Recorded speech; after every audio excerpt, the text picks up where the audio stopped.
Ken and Jeff are back. I want to just give a quick introduction to Jeff. This is an amazing presentation, and it's not surprising because Jeff bit the bullet and went through the Creativity 202 course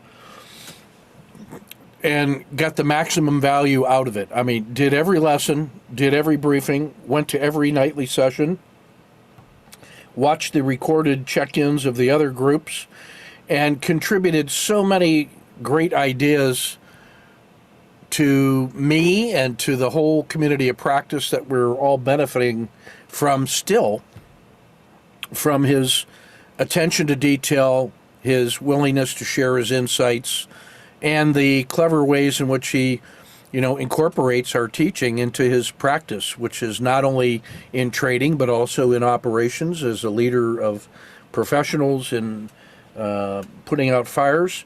And I just have such a ton of respect for all the good work that he does in life, not just in trading, and tremendous respect for the way he approaches the business of trading, the practice of trading. And without any further ado, Jeff Southern, tell us about the value of assessment and 700 intraday trades. Thank you very much, Ken. That's what I'll try to do today.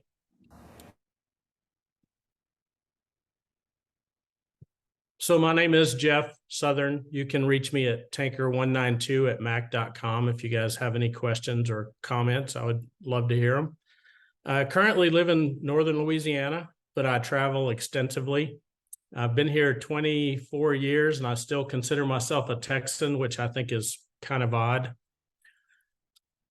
I consider myself a student of all things. I've always had a passion for reading and learning, and then later in life,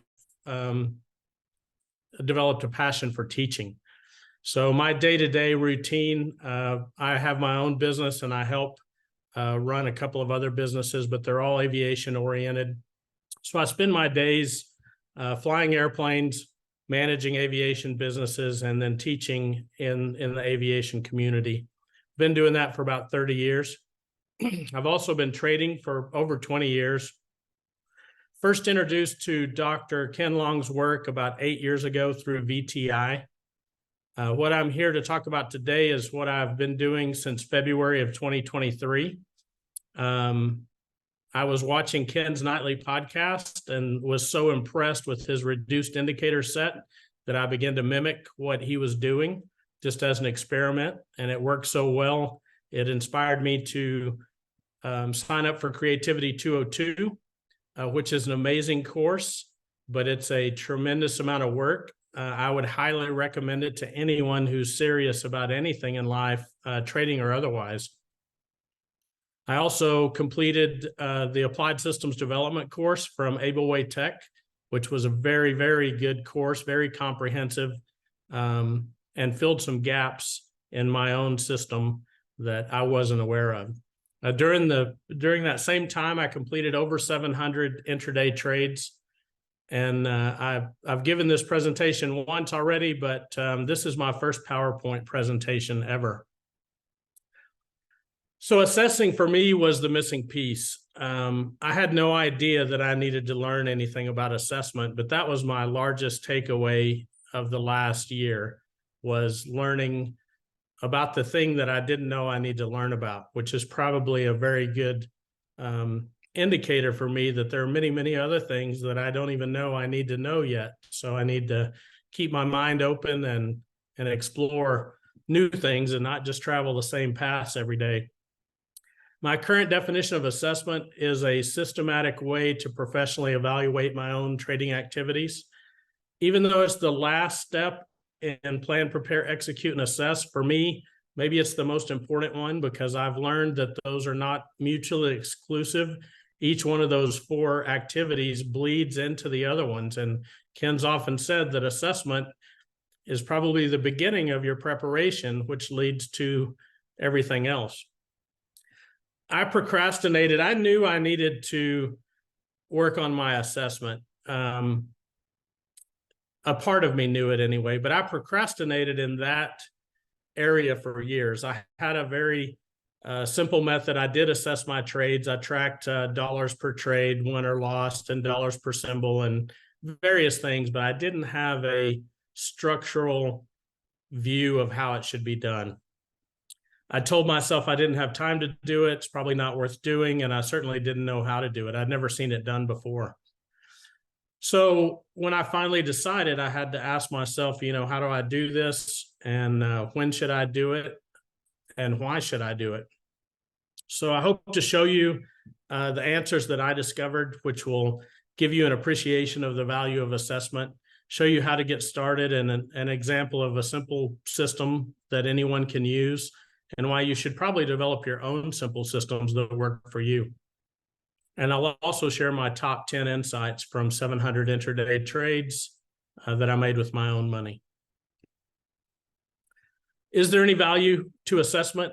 I've changed my mind 180 degrees on this. For the answer, my answer is a very, very big yes. I now have many artifacts that provide direct evidence of my professional behavior or not in the marketplace. I see both professional and unprofessional behavior in my artifacts. But because of them, I know what actually happened. I understand why it happened the way that it did, and I have new ideas about what to do next. I also find personal satisfaction in just doing the work. Once I got over the fear of starting, I actually enjoy the assessment phase more than I thought. And as traders, assessment is a tool of our craft. Just like the tape measure and the pencil and the hammer are tools of the carpenter. He couldn't do his work without them. I don't think we can do professional work in the markets without assessment. And I also get to sign my name to my work, which provides an instant level of accountability, self-accountability for me. How I began, I finally got to the point where I knew I just had to do it. So the decision was the hardest part. It took years to decide, and then the rest was actually pretty easy once I started to do it. Out of desperation, I just opened a blank Word document and began to type. That happened on day one. I opened a spreadsheet. Took me an hour to build a little basic spreadsheet that would do some simple calculations, and just started logging my trades.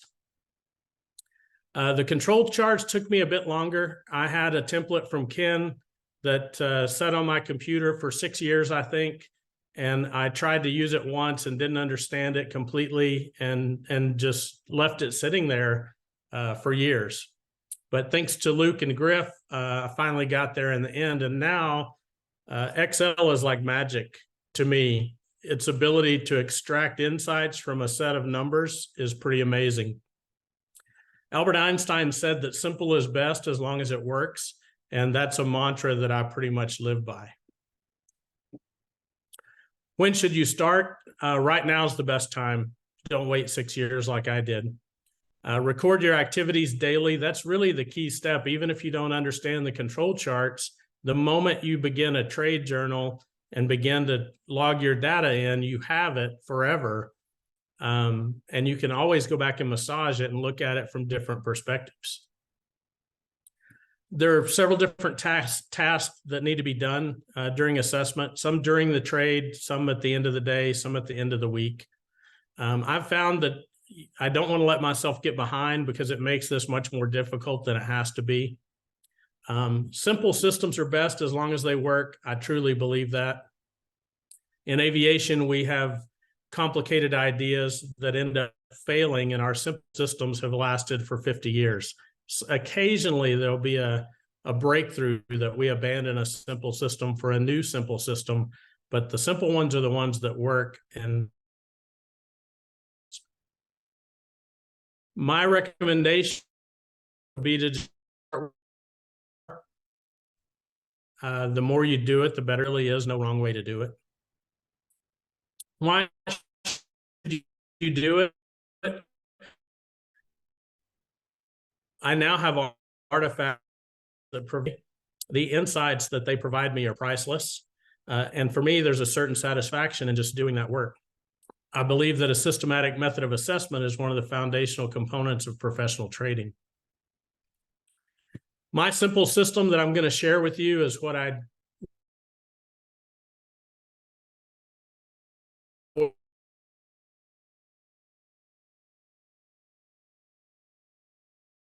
the evolution, no matter what, an idea that I didn't follow through on.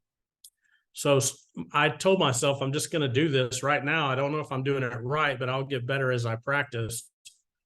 And I didn't buy anything. So in the past, when this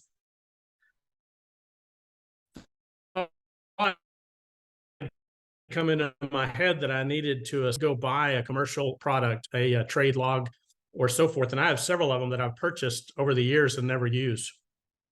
So I just decided to create my own, which I think there's a lot of value in that. I waited for years for someone to come show me how to do this or to do it for me or to teach me how to do it, but I was still waiting after 6, 7, 8 years. My trade journal was just a blank Word document. Every computer has some kind of a spreadsheet on it that'll work. Same thing with the trade data log. If you don't have Microsoft Excel, every computer has a free spreadsheet. You can just begin there. You can always export your data later. And then the trade markups and control charts, that's to me where the real magic happens. That's an output, really. And then practice makes perfect. In the beginning, I just started with a blank sheet, and the Tortoise community helped me every step of the way. Every time I had a question, I would either go watch one of Ken's nightly podcasts, and I would say, that's how you do that. And then over time, I improved incrementally. This is a direct copy and paste of my second journal entry ever. So you can see that we're looking at trades 3 through 5. And these were, trade 1 is the trade I considered the beginning of the experiment. It happened in late February, probably the day before this one. The symbol was TNA. The patterns were the SSC and the Kata 2. This is the 23rd of February, 2023. I had a goal to listen to the 2-hour battle drill every day for 30 days, and I had done that, so I documented it. And I'm not going to read this whole thing because we have it recorded. You can go back and read it. But I just wrote down what I perceived was happening, my actions, my feelings, my intentions, and my results in the moment. It kind of felt like I wasn't doing it right, and it's hard to tell until after the fact. But if I had it to do over again, I wouldn't really worry about that. I would just begin, and everything becomes clear after you start doing the work. I'm going to show you the charts of those trades 3 through 5. So here are 2 long trades on TNA, and this was my comical attempt to mimic what I saw Ken doing on his nightly podcast. And you can see there's not a lot of data on this chart, but you can see that I have my MMRB, my risk box defined down to the previous swing low of the RL10. I had an entry that I scratched, and then I re-entered and had a positive result on that trade. There's not a lot of useful information on this chart, but this is how I started. This is a trade on Devon. So you can see a long entry with my risk defined and my potential, the reward that I was going after, the 2R was defined, and you can see my exit. This is my very first spreadsheet. This is not even the template that Ken provided me 6 years prior, because it took me a while to go back and locate that. This was just an Excel spreadsheet. I opened it up, I made some headers, and I put in a few simple formulas. You can see those trades we're talking about, trade 3, 4, and 5. I had a scratch, which was 0.08 positive. Had a 0.85 winning trade and a 0.95 winning trade. So even though I was going for 2R, I wasn't able to capture that. You can see the trade number, the symbol, the time frame, the L or the S, whether I was going long or short. You can see the entry description, the WMB3, the Kata 2s, the collapsing dragons, etc. And then you can see that I put discretionary trade on one of them. That was a trade that didn't fit any of the criteria that I was supposed to be trading. Although at the moment I took it, I thought it should be taken, but I still held myself 100% accountable. That was a minus 0.87. The share size, I'll talk more about my mistakes in share sizing later. My MMRB size. The main thing that I want to show is the red numbers in parentheses are negative numbers, but I knew so little about Excel that I had to enter my short trades as negative numbers on the entry and the exit to get my formulas to work. And I figured that out later. My first control chart, I was pretty excited about this when I finally got it to work, thanks to Griff. Griff was the one that helped me get the first one started. This was my first 57 trades. It took me about a month to get this chart created and working properly. I was so encouraged by these first 57 trades that that's what inspired me to sign up for Creativity 202 and the Applied Systems Development course. This early period of trading seemed really easy to me. Of course, I've been trading on higher time frames for years, directional trading. And I didn't know then that it was about to get much more difficult. I took off work for these first 2 weeks, so I was just mainly focused on trading during market hours. And then after the market closed, I would go do my other things. But after the 2 weeks was up, I went back to work. And then I choose to join Creativity 202, which was amazing, but it was a lot of work. And I also completed the Applied Systems Development course. So over the next 6 months, by trying to juggle all these activities, I would find and exceed all of my span of control limits. I did get better along the way. I was constantly learning new things and making incremental progress, which was inspiring and motivating for me to continue to work. And thanks again to Ken and Luke and the entire Tortoise community for helping me on my journey. Trade markups. You saw my comical first attempts. I'm glad I didn't stop that, because to me, that's where the magic really happens. And it's a very important part of assessment. Mark up the charts and take notes before, during, and after the trade. I actually used to wait until after the trade to try to mark up all these charts, but that's one of the things that led to me getting behind on my data collection, which made it very difficult. So now I actually start marking my charts up the night before, and then I take notes before, during, and after the trade, so that when I close that trade, the chart's marked up. That was a big plus for me. Again, there's overlap in plan, prepare, execute, assess, and execute and assess. I actually have a mistake there. Sorry about that. Should be PPEA. But in the beginning, I thought those were completely separate functions. You had to do all your planning first, and then you had to do all your preparation and all your execution and all of your assessment. And I found that those blend into each other really nicely. So they just, they overlap a little bit. You don't have to wait. As soon as you have any data recorded, you can begin your assessment. I journaled what I thought, what I planned, what I saw, the feelings, etc. And at the end of the day, I made sure my trade log and my journal entries were complete. And then at the end of the week, you can review everything during your weekly review. Assessment rolls, one assessment rolls into the next, kind of like the plan, prepare, execute, and assess. The daily assessment is really valuable, but that same data rolls into the weekly assessment and the monthly and the quarterly. For me, a picture is worth 1,000 words, and this is where my data collection begins. Even the night before the trade, I will have those charts prepared and framed and ready to go. And then as I enter, I'll start marking the charts up. And I now know this is what I believe I need on each chart as a minimum to consider it complete for assessment purposes. So you can see from the beginning where I had very little information and didn't know what I was doing, I now have the trade numbers. Each trade is numbered on the chart. So when I look at a chart, I know exactly where that lives in my other documents. So I have the date. If I want to know what happened on that date, the date's obviously on the chart, but the trade number If I was worried about, if I wanted to know what happened on trade 639, then I could go instantly to trade 639 in my spreadsheet or in my trade journal, and I can locate this really easily. So I have a data box up there just with my name. That's just for sharing purposes when you share with the group, just to sign your work. SSC entry. This was actually 2 days of trading. So this was two separate trades, even though only the last one is marked on the chart.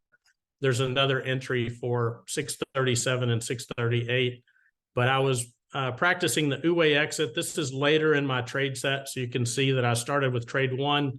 This was trade 637 through 640. But I had one entry. That's the yellow box defines my risk. The 2 green boxes are the exits. So I had 2 exits for each entry. And then at the bottom here, you'll see a purple bar at the bottom where I left for work. So I was actually in this trade without watching it because I had to leave for work. It seemed like a good idea at the time, but I'll speak more to that later in the presentation. My trade journal tells me why it may have happened the way it did. This starts with trade 223, so it's getting close to the middle of my experiment. You can see that my style adapted and started to change along the way. I began to highlight the headers so that I could kind of segregate the data, because in the beginning I started in really long form paragraphs. I think there was just a lot of stuff in my head that I needed to get out on paper. So the first journal entry was 2 pages long. The second one was a half a page long. And then I fell into this rhythm of what I felt like I needed to get down on paper. And it depends on the day, but you will, once you start doing this, you'll quickly determine what's valuable and important to you. Even if it doesn't seem important on the day, put it down anyway, because 2 or 3 months later, you'll find a lot of value in these journal entries. So I had the header highlighted, just the trade numbers that I made that day. So 223 to 225 on March 29th, the symbols that I traded. And again, I was still documenting my listening to the 2-hour battle drill every day. And you can see here, I was multitasking today. I've traded 3 separate symbols. You can go back and read these journal entries and you might find some value there for you. My trade data log, as I call it, is just a spreadsheet. It tells me what actually happened as opposed to what I may have thought at the time. You'll find that during your daily and weekly assessments that after the fact, you may see things differently than you did in the moment. This is my current format for my spreadsheet. My trade log. So this is about 3 or 4 evolutions from where I began with just the beginning spreadsheet. Trade 600 and you see down to 647 here, essentially the same information, but the formulas are all working properly. You can see I don't have to enter the short trades as negative numbers. And there's a whole lot more valuable data here, including the statistics box in the upper right-hand corner that's frozen in place, so I can kind of always see at a glance what my stats are. And while I have this slide up, I had separate documents. I had a folder with all of my marked up charts in it. I had a trade journal, and then I had my spreadsheet. So I had a whole lot of different places I had to go every day to complete my assessment. But now I have what I call an all-in-one spreadsheet here. So the first tab is my trade log. The second tab is the R stats. And see if I can get a pointer here. That's my control charts. And then I have another set of control charts that I call normalized R stats. And that takes into consideration multiple exits for one enter. I'll talk about all of these tabs. I trade rules down and put them in the same document. I began to grade my trades and track my mistakes and what they were costing me. And then I have a daily checklist and notes that I make. But the bottom 3 chart tabs over here, the chart tabs 732 through 739, 721 through 729, inside those tabs, I actually have all my marked up charts for that. And at the end of these are weekly, there's a weekly closeout. So I have my weekly assessment form on the bottom of each day so that I can begin to fill that out as I go along on Monday. And then on Friday, I go back and review the week and I close it out and I have my weekly assessment done.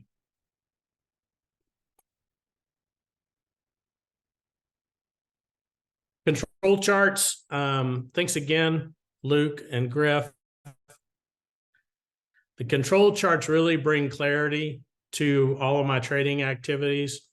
They're artifacts that will last and stand the test of time. If I didn't have them, there's no way I could tell you what exactly I did in the market last June. I could tell you how much money I made per symbol or so forth, but I didn't have any of the important details. But now I do. These control charts provide lots of lessons and insights that I never had before. So this is not the latest control chart. I think I've done 749 trades, but this is about trades 620 through 740. It may look the same in the first one. So here we're looking at 121 trades total. The maximum winning trade was 6.9R. I kept my losses to -1. 55% win rate, which is good. The higher the better, because the higher it is, the shorter your losing streaks are. But 50% is good enough if your win-loss ratio is good. So I've added a coin flip column here that Ken talks about. You can see my expectancy is 0.4. The SQNs are good. No large losing trades. I also added this moving average 30 chart at the bottom, which is the average expectancy of the last 30 days, and it just rolls forward as you add new entries. So that for my control charts. I learned many other things along the way. One of the things that I've always been adamant about was clearly defining my goals. So I had 3 goals when I started Creativity 202.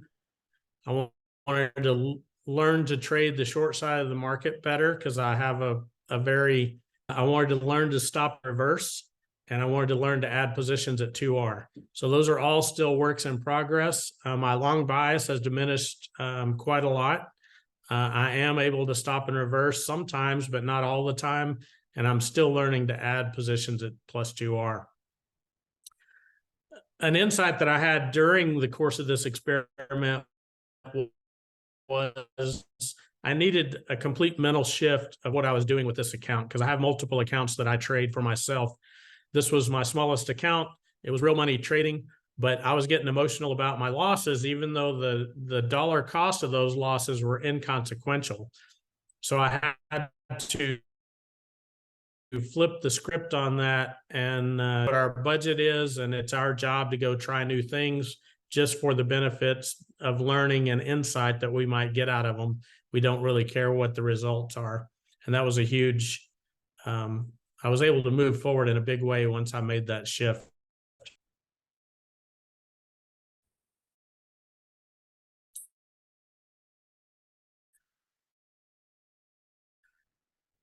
I always knew I needed to be realization. I committed to document every single thing.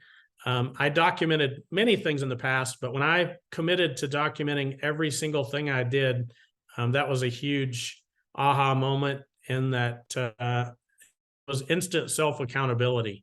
So I knew that I was going to hold myself accountable for everything I did. I think we all need to find out what works best for us. There are professional traders around and they're still successful. So I don't know that there's a wrong way to do it, but I think it's important to find out what works for you, and modeling successful traders is a very efficient way to do that. I also learned that I needed to create processes, procedures, systems, and techniques and implement them in a systematic way. I used to think that a trading system was basically an entry and an exit.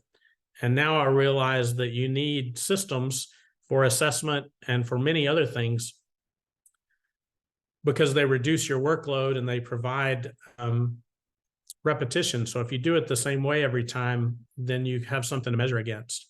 I've discovered the Uwe exit technique and began exploring that.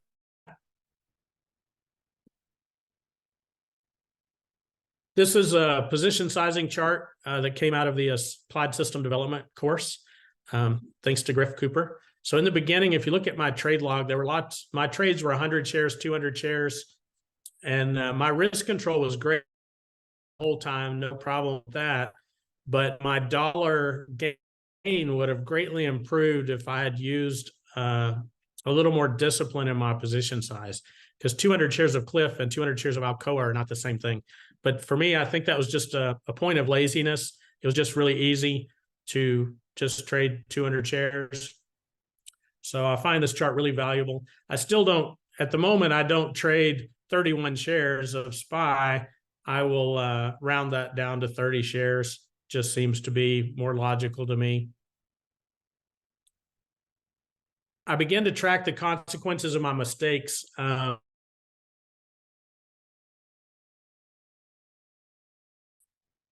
this chart makes it look like I'm up to over $100. So this was an aha moment that came out of my quarterly assessment, along with many other things, which I'll talk about in the upcoming slides. But at this point, I had realized how much my mistakes had cost me.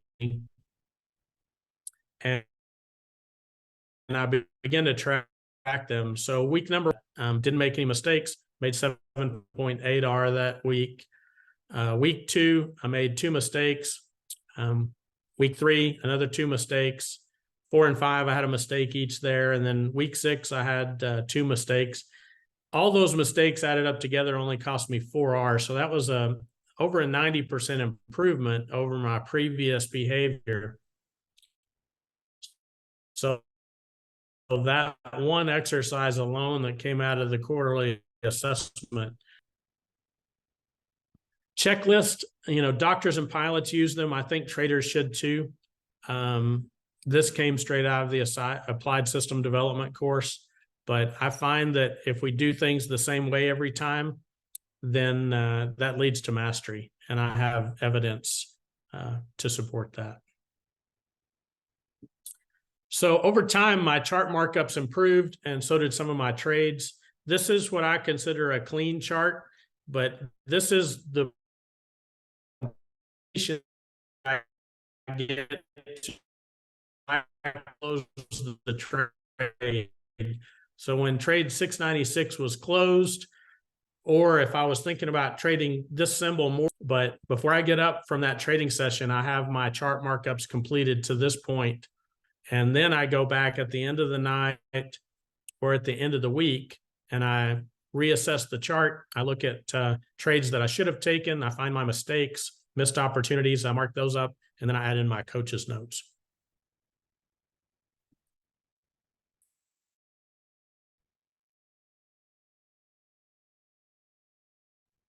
By the 700th trade for assessment, I showed you the tabs at the bottom of the document, my trade journal, trade data, my control charts, markups, coach's notes, and weekly AAR all live in one spreadsheet. So instead of having to go 4 or 5 different places on my computer to find all those things and to enter all those things, I could just go to one place. So this is a template for the after action review on the daily chart, and then that feeds right into the weekly assessment. So this is one that's partially complete, and you can see under assessment that at that point, my goal was to complete my quarterly review. And I was asking myself prior to my quarterly review, how am I deceiving myself? Because I had started to catch myself making these errors and started to understand what they were costing me.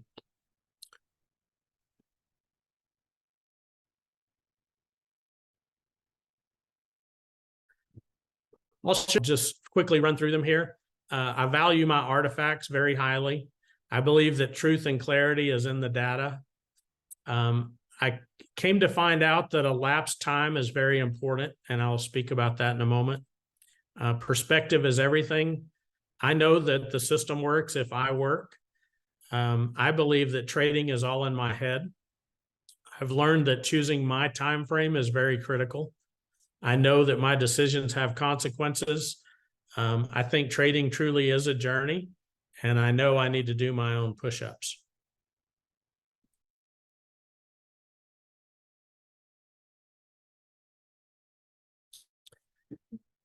Prior to the fact is, I would have told him, of course I do. I had an elementary definition of what artifacts were, but I didn't actually know what artifacts are. So I broadened my definition. I've given you guys previous examples of my personal artifacts, and my simple assessment system contains many of them, such as my journal data, control charts, etc. And I learned that properly created artifacts are durable and they'll last for many years. Can't accurately describe them. He was referring to books, but it really struck me how spot on that was, that artifacts are an extension of your brain. And again, I can go back and tell you exactly what I did on any day in June by referencing my artifacts. But if I just try to recall it from my brain, I have no idea what happened on a Thursday in the first week of June. But my artifacts can tell you exactly what I did. Artifacts also increase our understanding of the and provide unique perspectives, clarity, and awareness of what actually happened and why. Sometimes we remember things wrong. In addition to what I've shown you so far, I've got over 1,000 pages of notes and hundreds of these flashcards, thanks to Ken. I really find value in the tactile feel of the paper and not having to dig my computer out. I carry these flashcards with me in my daily journal that has nothing to do with trading per se. I just have always kept a journal of my business and personal activities, but I love these flashcards. Truth and clarity is in the data. Honest and accurate data tells the truth. And I had asked myself, how am I deceiving myself? I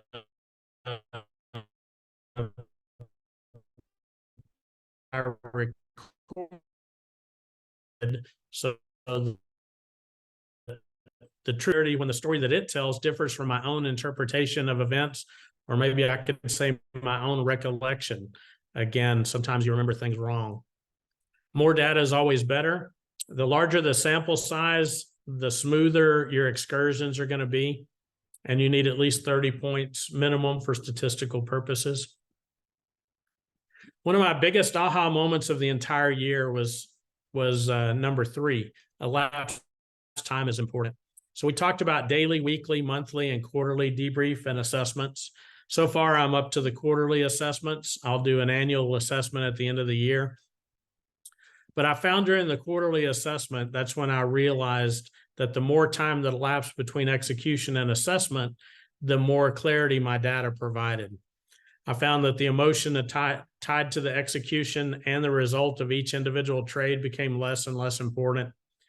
And I realized that on the day of the trade, my coach's assessment was often very similar to my trader assessment. You're still in the same emotional state, and later on that changes. And when I recognized that change, I found a lot of value there. My daily assessment has always been valuable, but not complete and sometimes slightly inaccurate. Mostly, I found myself being way too hard on myself during the day, on the day, that I should have done this or I could have done that. But later, when I was able to be more objective, I realized that nobody knows the future. My weekly and monthly assessment was better, but still lacking in some of the really fine details. I was still looking, even at the weekly assessment point, I was still looking at my own performance through a magnifying glass, and I should have been looking from across the room. I should have had a different perspective. in that weekly assessment than I did in my daily performance and assessment. In the quarterly assessment, I discovered the real magic, especially when assessing my very earliest trades from 4 months before. This is when I realized that my ability to assess myself with accuracy, honesty, and clarity increased with elapsed time. The emotions of that earlier moment were completely gone, and I could be 100% objective. I think perspective is everything. I sometimes miss the details in the moment, but I almost always see them clearly after the fact. And I tend to be too critical of myself in the short term, but very understanding in the long run. If trading was easy, everybody would be doing it, but actually there's very few people that trade successfully in the world. I finally came to believe that the result of this trade that I'm in doesn't really matter at all. It may seem really good or really bad today, but I know that I won't even be able to find it in my data in the future. It's just one of the next 100 or 1,000 trades, and that's what I should be focused on.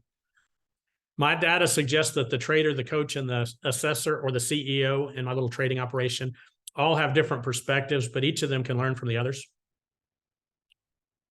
This was a new perspective that came about, the daily R capture. So in the beginning, I was looking at each individual trade, and I was looking at the statistics and the average of all those trades. And then I learned to look at the daily, where you all of your trades for any given day, you put them into one bucket and log that in as one data point. And so this chart here shows that I traded 100 days. My best winning day was 16R. My worst day was minus 7.3. And it's right here on this chart. It was day 10. And I remember how terrible that felt. But actually, you can see in the control charts, it didn't wreck my account. Things got better. And, again, it felt so terrible on that day. But now, 250 days later, I don't have any emotion about that day. So you can see my win rate was 50%. Again, that's good enough. You all were about to enter is going to work or not. But as long as you're over 50% and your payout rate is good, then your statistics should be fine. So this was the whole experiment. I ended up with 93.9 R after going up over 100 R and then coming back down. SQNs are okay. The average per day is 0.81 R, and I'll talk about areas I can improve on that in the next slide. I know if the system works. I know my system works if I work. I've assessed over 700 intraday trades that I executed in real time with my own money. And I've never seen the system fail one single time. I never had the thought that I need another system. In the past, I would do that. I would trade a system a little bit. It didn't fit me for some reason, or I didn't like the results. I would look for another system. But I'm not saying that every trade produces a positive result, but that the rules of the sniper system are good enough to be profitable most days, even with me trading and making all the mistakes that I made. I know I have a system that'll capture all the major moves in both directions, and that it's my job to execute all the trades. And it's pretty exciting to me that you can have one system that will go both long or short, and you're not going to miss a major move. My data shows that I'm the part of the system that needs the most work. And the system was profitable in spite of my performance, not because of it.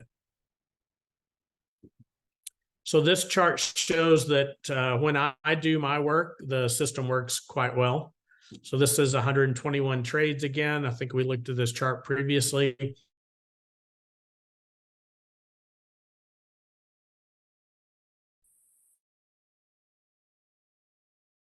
The largest loss, which was good. 55% win rate, expectancy of 0.4, and a coin flip of 2.6, and the SQNs are good. So this includes all of my mistakes. And I know that there's a lot more potential in the system. I just need to practice and start reaching my own potential. I believe that trading is all in my head. Most of my challenges are mental. If you can click a mouse, you can enter or exit a trade. But I learned that trading also requires a lot of physical and emotional energy, as well as focus, stamina, and resilience. It's deceptively simple, but very difficult to execute professionally in real time. My biggest regrets are from the trades that I elected not to enter because of my own biases, beliefs, fears, or assumptions. I thought I knew what was going to happen next, so I elected not to take that trade. And those missed opportunities exceeded my total R capture. My own trading mistakes also exceeded my total R capture. So instead of 100 R, it could have easily been 200 or 300 R without my mistakes. So for me, there's much more work to be done. Here's an example of a missed opportunity and how expensive they are. So on the 7th of August in Pfizer on a 3-minute chart, I entered shortly after the open and extracted 8R. I exited properly right where I should have. And then I think I went to work. It's not indicated on this chart. I'd have to go back and look at the trade journal for that day to tell for sure. But I do know that at 10:20 that day, the PSAR flipped and there was a huge, beautiful move that the system would have captured. So it's very difficult to assess the trades that you don't take. I finally got a professional system for assessing the trades that I do take. And one of my works in progress is how to incorporate this analysis into my current assessment of what the missed opportunities are costing me. And if you're going to be a professional trader, I think I would have to commit to trading the entire day, because you never know when a move is going to happen. There's numerous opportunities for improvement. So this is just another look at my daily R capture chart. You can see right off the bat, I had a -7R day that we talked about, a -5R day, a -3R day. Simply by using the 4-bullet rule, I could recapture a lot of those losses, and that would improve my system tremendously. So with the 4-bullet rule, even if I lost 4 trades in a row and they were all maximum -1R losses, I would still have value that I could extract now that I've traded, and I've seen how these days, when a day starts to go bad, it usually doesn't miraculously get better for me. It usually gets worse. So that was an insight from assessing 700 trades. Choosing my time frame is critical. The sniper system is fractal. It's time frame agnostic. It doesn't care if you're trading a 1-minute chart or a weekly chart. It works equally as well. I learned and spent 20 years trading on daily charts. In the beginning, it was just the daily chart, and then later I learned to stock on the hourly charts once I discovered Dr. Tharp and Ken Long. Really routines really well. But that comes at the expense of large R multiple gains, because I'm trading a larger time frame with a larger stop. I found intraday trading to be both exciting and demanding at the same time. The decision cycle is really fast, but I didn't have any problem with that. What I had the problem with was the ability to maintain focus and attention for long durations. And part of that was the fact that I work full time, so I just didn't have the luxury of calling in sick and trading all day. But part of it was me getting bored waiting for a setup to happen, or waiting for a trade to develop or close out. I have evidence that multitasking didn't work for me, because I would get bored. I would have a couple open trades. I would get bored and I'd start working on a work project or answering emails or making phone calls for business, and my trading suffered because of it. And I'm wondering now, why did I think it was a good idea to try to intraday trade, work full-time, complete the coursework in Creativity 202 and Applied System Development. Because like I said, I found and exceeded all of my span of control limits during this experiment. My decisions have consequences. I know that intraday trading provides the highest frequency of opportunities to trade successful. It's also the most time inefficient. Like I said, it will require me to be present and focused the entire time that I'm in the trade. That could be just the morning session, but if you decide to end it there, you're going to miss whatever does happen all day long, 5 days a week. It would preclude many current daily activities. And part of the problem I have now is I have a job, and that takes up a certain amount of my time. So going forward, actually currently right now, I'm asking myself, how do I decide how much time I'm willing to spend trading each day or each week? If I was really professional about intraday trading, it would probably require 8 or more hours each day. Is that something that I'm willing to do? Intraday trading professionally could also provide the greatest opportunity to profit, and I have to figure out if that's something that I want to try to capitalize on. And presently, I'm focused on finishing what I've started. So when my span of controls broke down and I became aware of it back in probably July, August, everyone else probably knew it before I did, but I realized that my inability to say no in life, my personal life, my business life, meant that I had so many open things going on that I couldn't focus on what I considered my most important thing for the day. So for the last 2-3 months, that's what I've been doing, is finishing all the things I have started. And my goal is to be done with that by the end of the year, so that going forward, I can plan each of my days to work on my most important thing. Trading certainly is a journey. I believe that. I feel very, very fortunate that I was born in a country and in a place that provides ample opportunity to live an abundant life. I have a career and a job that I actually love. I'm not looking, I have no plans to retire ever in the traditional sense of the word. My plans for the future are to do more of the things I want to do and less of the things I have to do. But I'm trading right now with the knowledge that someday, hopefully it's far away, I will be forced into a career shift. Every pilot faces the day when someone else deems them medically, physically, or mentally unfit to command an airplane, and then they have to make a decision. Hopefully, when that day comes, I will have practiced my trade craft and fully developed my skills to where I can trade full-time at a professional level. The last thing is, I believe that I have to do my own push-ups. I read somewhere that you can't hire some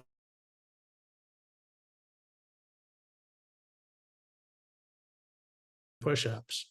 I know that I have much more work to do, and I know there's value and satisfaction in the work that I choose to do.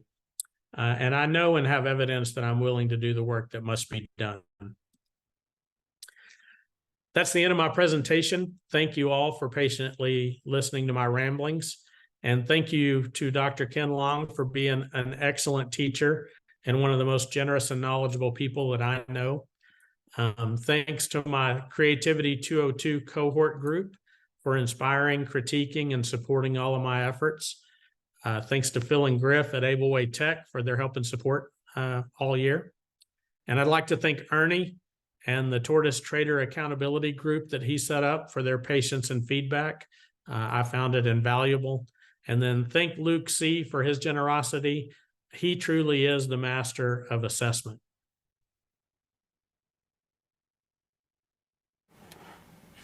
Amazing work. There was one question in the chat from Joe, and that is, are you manually entering the data, or do you have a software overlay on your trade platform as far as recording the details on the right? So getting the data from the platform to the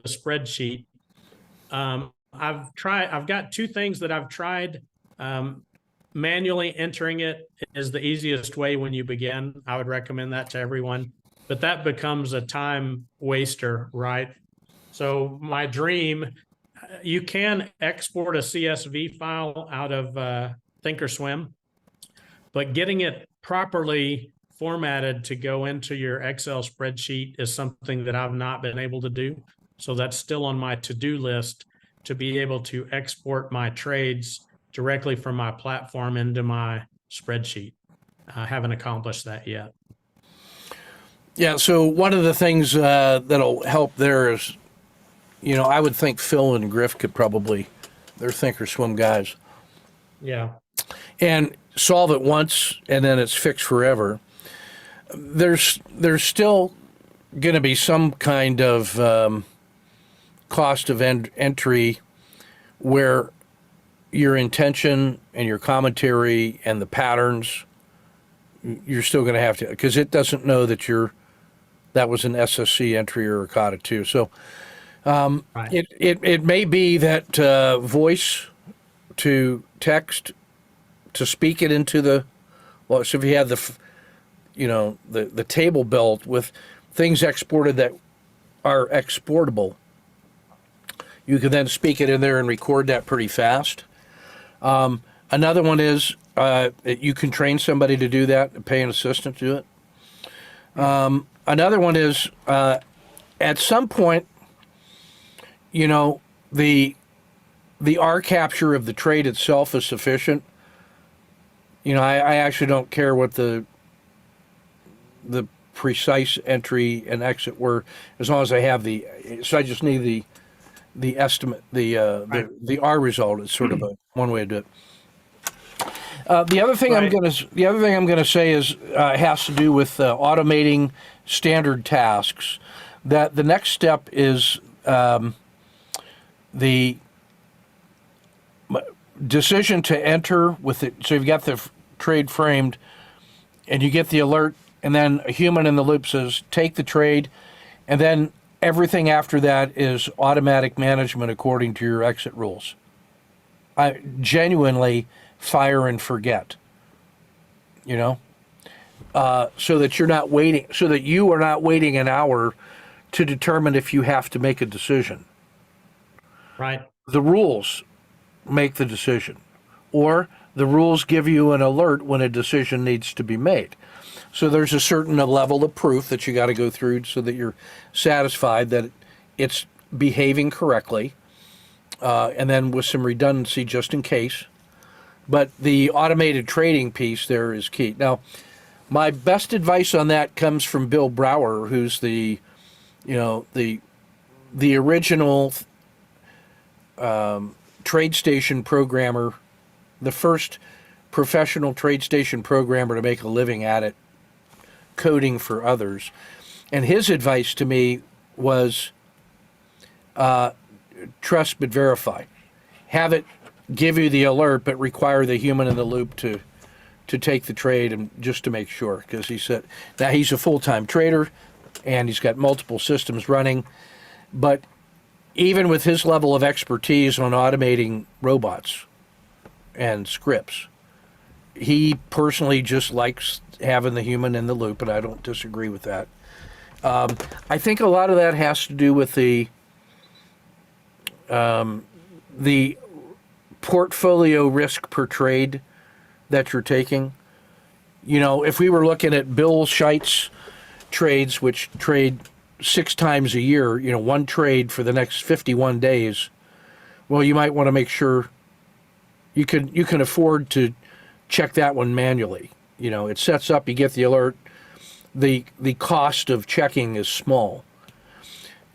If you were trading in his system that had 5 trades a day, and if they're coming at different times a day, you got to be ready to respond to the baby crying. You know what I mean? You got to have the alert.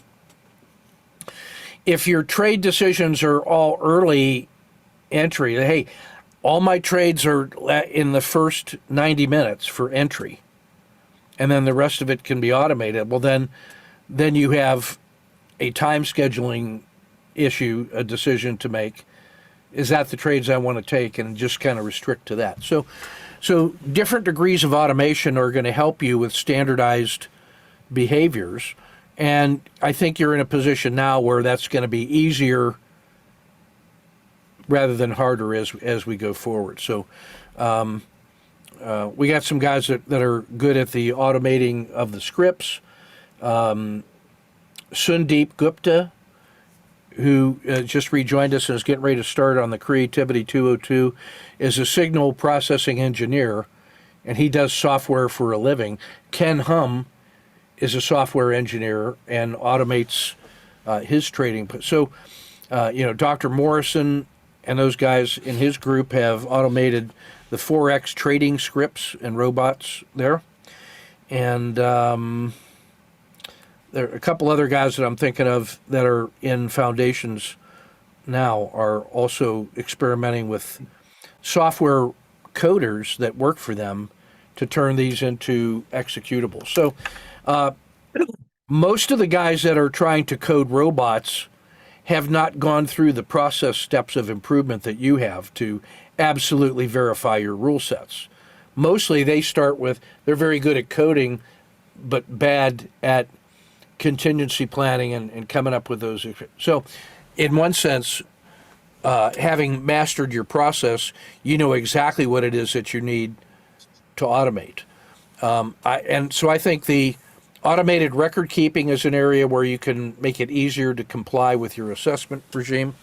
And then the decision making to get to the right time frame that you want is key. So in the future, I also see where you're looking at the blending of multiple accounts. So you have a core account that needs a certain amount of management at a certain percentage of your capital, one for the long swings, one for short swings, and then one for intraday. And I draw the distinction on the long swings versus the short or long-term swings and short-term swings, because things like blended monthly rebalancing and the 3-day, 9-day snipers, those things genuinely can last 20 days, 30 days. And that has a different feel than the hybrid swing that I'm doing with 30-minute charts. And though it is unusual for those to last 3 days. It's noticeable. It's like, holy cow, this thing is 3 days and it still hasn't hit a exit yet. Part of that has to do with what the markets have been like for the last 4 months, but there's a real significant difference conceptually where you're trading with a 50-cent risk on 1,000 shares for a short-term swing, so that's $500 at risk, versus, hey, I've got $2.50 of trailing stop and 200 shares. The difference between the 200 shares and 1,000 shares is considerable conceptually. So as you can progress the little piglets out into the grown-up pigs and hogs, they need less and less management, and then that becomes easier to manage with end of day or end of the week or contingency alert. So there's some automation certainly in your future, and then I think the automation of the note taking and all that. When you can when you say this was a CD entry, that's 2 letters, that's 2 keystrokes, and everything you need to know about that is done.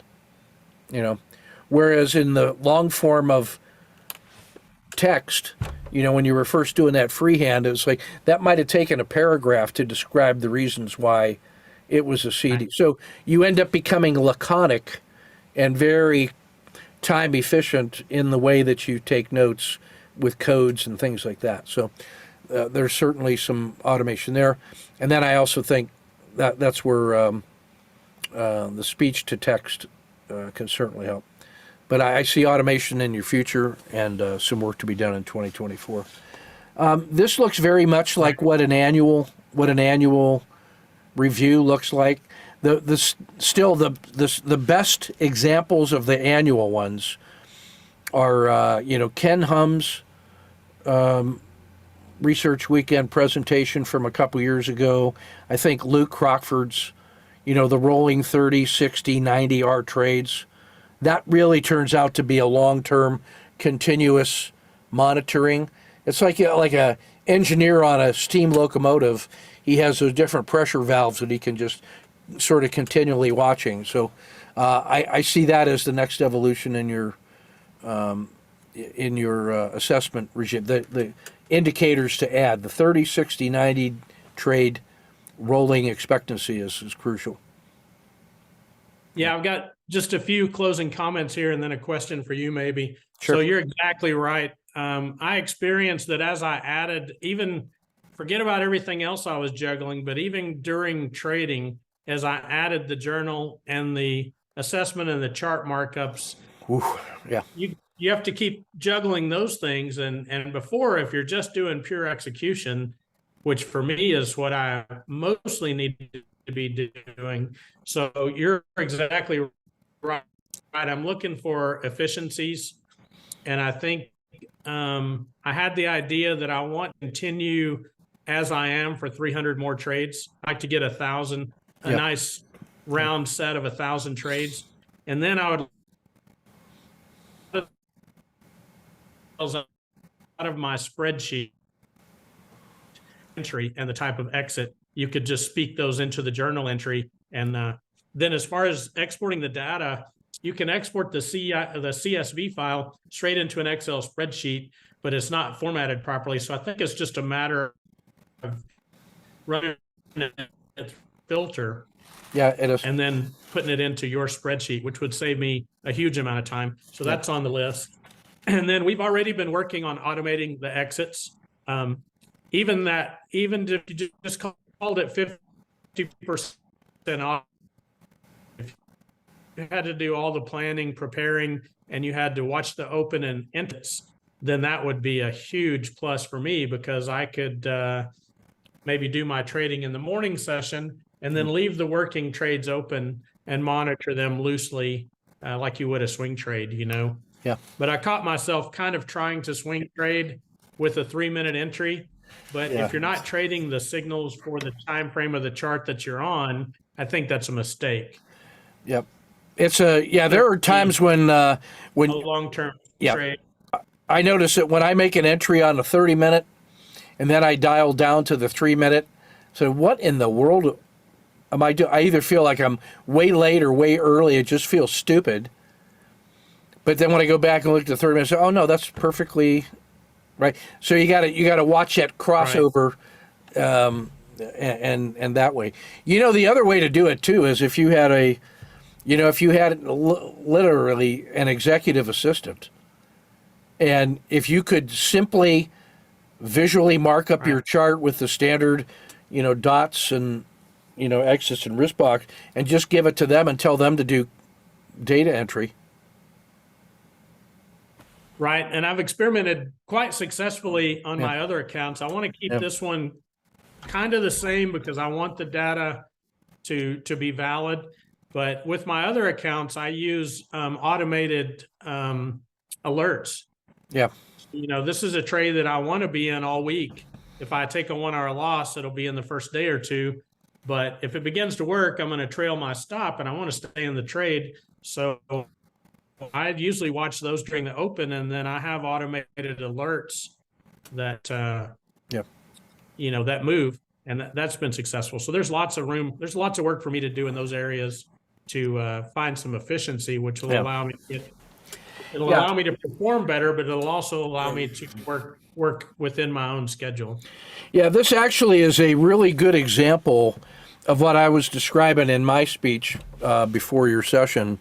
The difference between experiential learning with your hands, with concentrated, focused attention, intentional consciousness and working, and then the practical knowledge that comes from doing it 1,000 times on 1,000 different days when it's kind of on autopilot and you're paying the minimum mission essential attention as opposed to maximum possible focus. Right. Both of those are acceptable levels of management. Like you're giving it at least what it needs.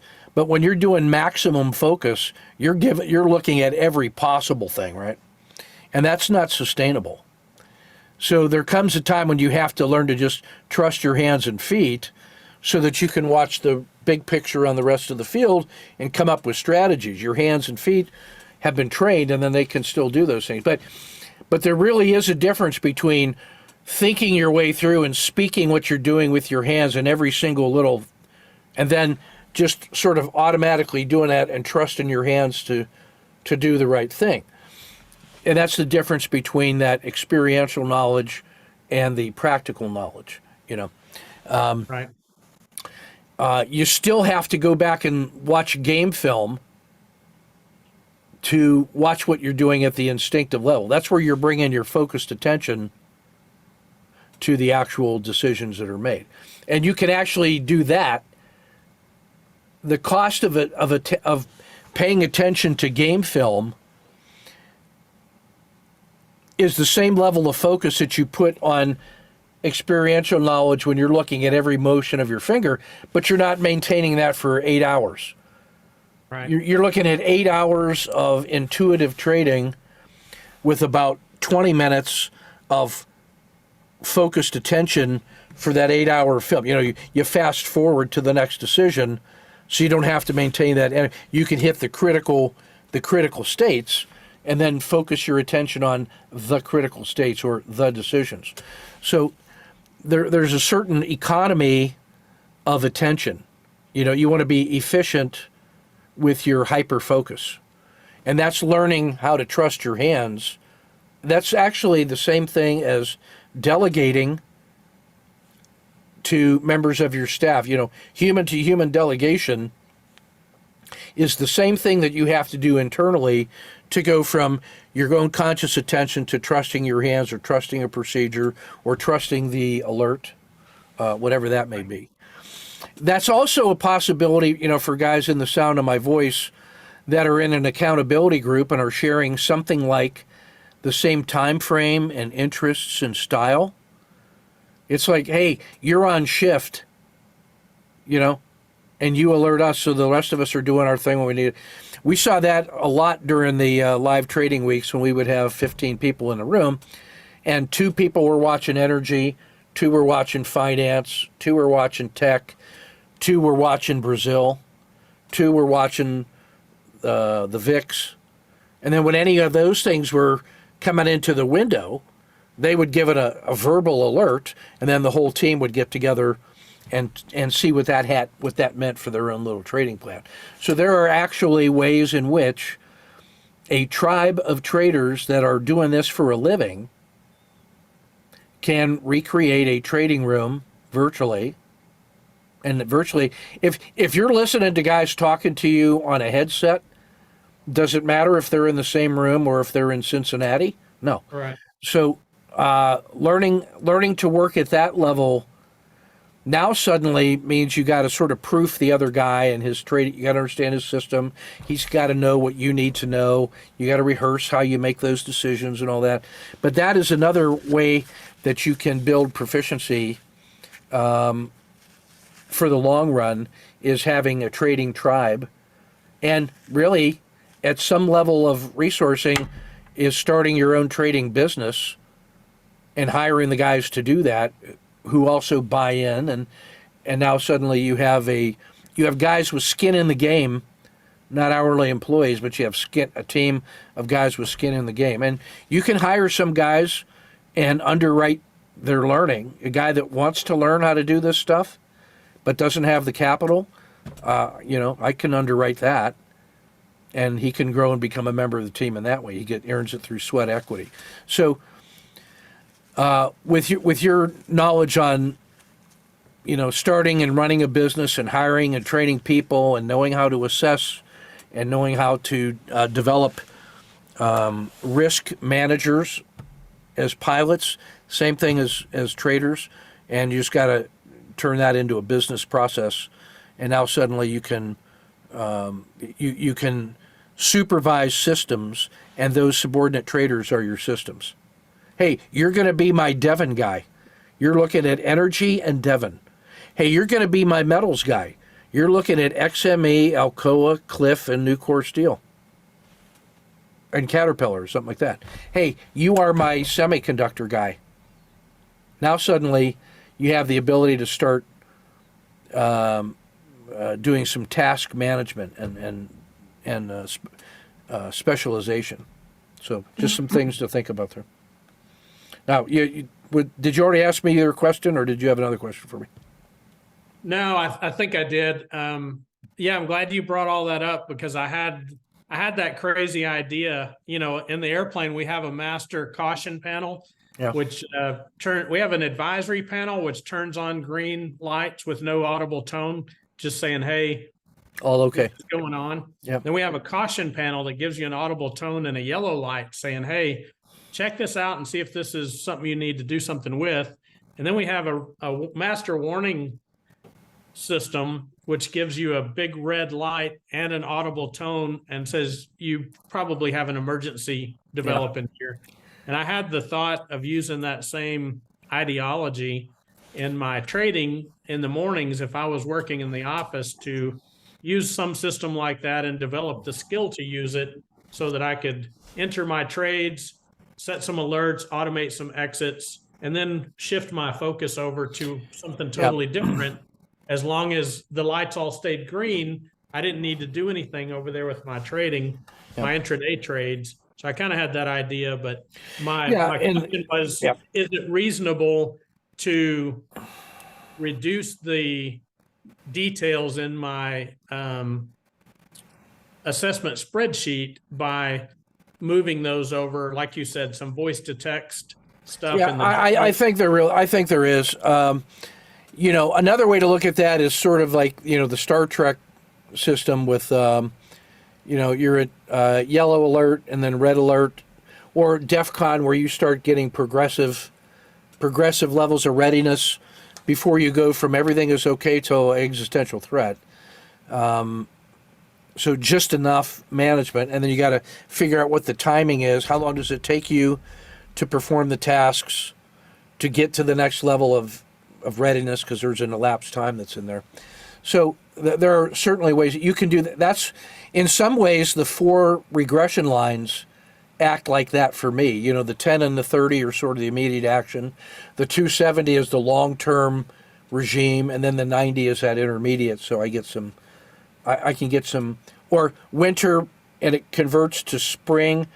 It hasn't entered the Red River yet, but by the time it leaves the Red River, heading towards summer, I got to be acting, you know. So there are ways that you can start timing that and use that as a series of progressive alerts. Take a look inside the chat. Greg has posted a good question for you. Yeah. Yeah, so I'll address that directly. Yes, when I'm just able to focus on trading, I do really, really well. And I think of the trade exactly like I think of a flight. So the planning and preparation is the same for trading and for flying. If you go flying with no preparation, bad things may not happen today, but they will happen to you. But yeah, the same checklist, the same knee board. I think having standard tasks and actions, doing the same things in the same order and the same way every time, is a huge plus. You can quickly put those things on a simple checklist that just that can be done really quickly. And pilots mostly, I mostly fly helicopters and airplanes single pilot. You do have larger aircraft that have 2 crew members, and I fly those some, but spend most of my time in the single pilot environment. So we have memorization items, just like a fighter pilot. So there's certain things you just have to know and you have to remember before you go fly.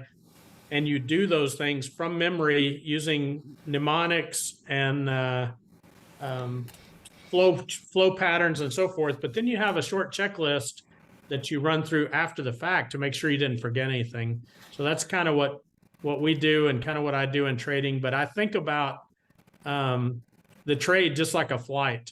So when I enter it, that's the liftoff, right? We're just off the ground. You're at your most vulnerable. And then as if the trade doesn't fail, if the engine quits right on takeoff and you take a -1 hour loss or something, that's something you knew could happen when you entered the trade. But as we start to climb and gain altitude, when the trade begins to work, then I start breathing easier and you're trailing your stop up and you start feeling like you know what you're doing because you're now in a 3-hour trade and it's just working great.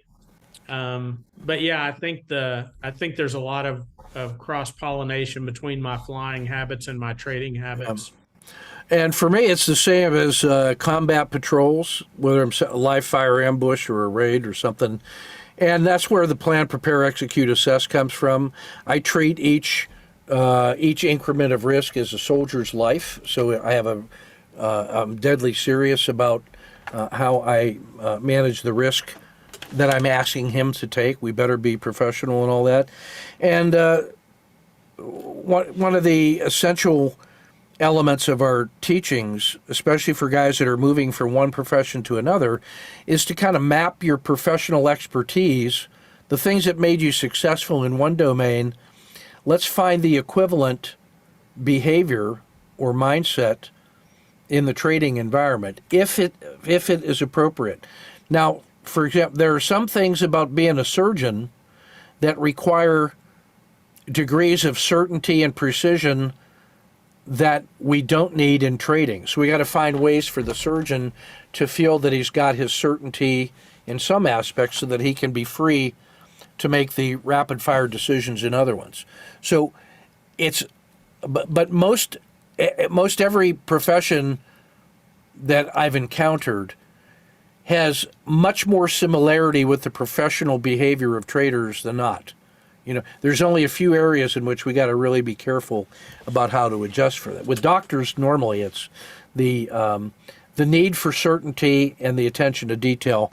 With lawyers, sometimes it is the willingness to pull the trigger without comprehensive knowledge on every possible outcome, for an appeal.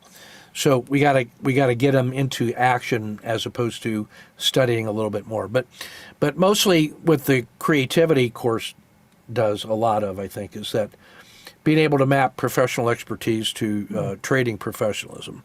But I share the same idea with the all of the action professions, emergency service professions, all have a premium on checklists, minimum mission essential processes, like the mnemonics. Like for me, to rifle jammed, I apply sports: slap, pull, observe, release, tap, shoot.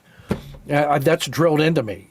Hit the forward assist, I slap it forward. That'll drive the bolt, so it'll load the next round. Pull back on the charging handle, observe into the chamber for any blockages. Release that, tap the forward assist again, and then shoot. So sports is or stop, drop, and roll. Time, will, pattern, and money. In chess, it is you look for checks, threats, and choices.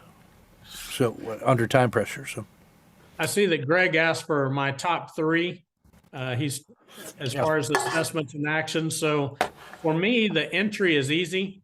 And part of the preparation is your risk controls for your account, for each trade, your number of shares, your position size, etc.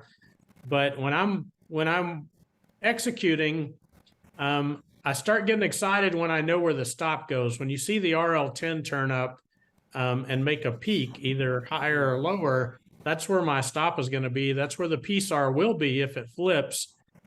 So sometimes I even put my stop order, and if that gets violated, I want to be short right there anyway.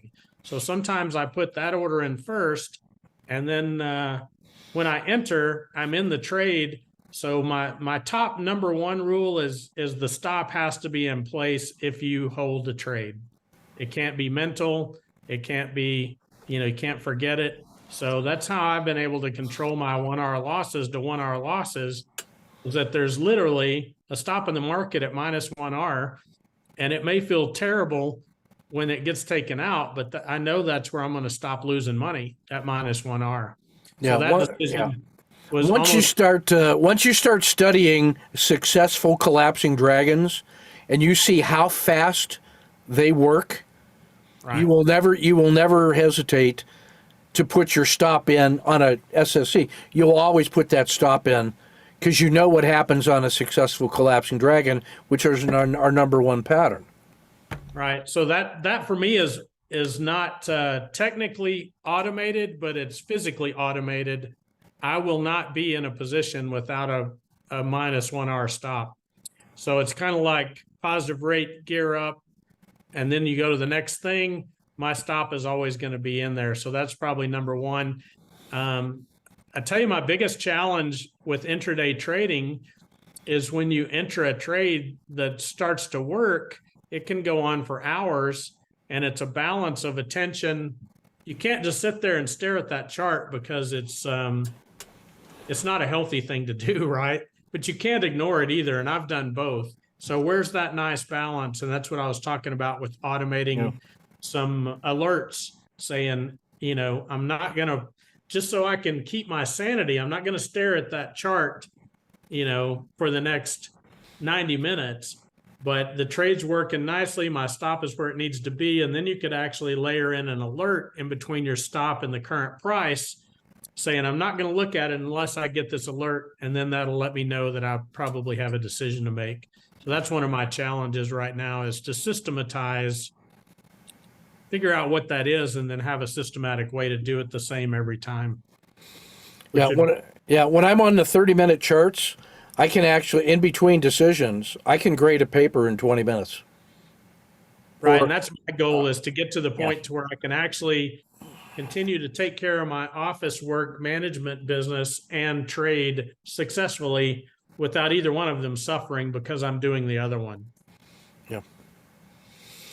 All right, that looks like everything. We're at 90 minutes. That's and plus a few. So I want to thank you again, Jeff, and thanks everybody for their patience. Great session. We'll get this published and posted. I'm going to hang this video in the same folder as a downloadable file as the original briefing. And I want to just say great work so far this year. Keep it up, and looking forward to another good 2024. Many thanks. On behalf of the team, we declare this thing adjourned. Take good care. Thank you all.